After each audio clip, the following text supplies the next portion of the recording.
ડીસા તાલુકાના જૂના ડીસા ગામમાં રામનવમીના તહેવાર પૂર્વ શાંતિ સમિતિની મીટિંગ યોજાઈ હતી। આ મીટિંગમાં હિન્દુ અને મુસ્લિમ સમાજના આગેવાનોએ ભાગ લીધો હતો।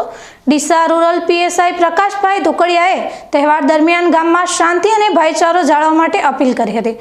આ બેઠકમાં હિન્દુ સનાતન સમાજના પ્રમુખ દિલીપભાઈ બ્રહ્મભટ્ટ, મુસ્લિમ સમાજના પ્રમુખ મોહમ્મદ મંડોરી, પીએસઆઈ પ્રકાશભાઈ ધોકડિયા, બીડ જમાદાર ભરતભાઈ પુનડિયા અને અન્ય આગેવાનો હાજર રહ્યા હતા।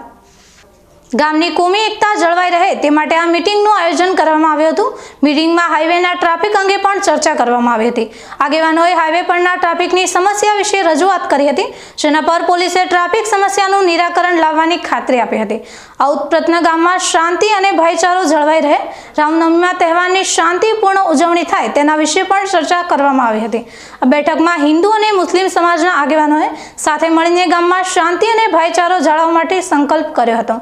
આ ઘટના જૂના ડીસા ગામમાં કોમી એકતાનું ઉત્તમ ઉદાહરણ પૂરું પાડે છે, જ્યાં હિન્દુ અને મુસ્લિમ સમાજના લોકો સાથે મળીને શાંતિ અને ભાઈચારાની ભાવનાને પ્રોત્સાહન આપી રહ્યા છે।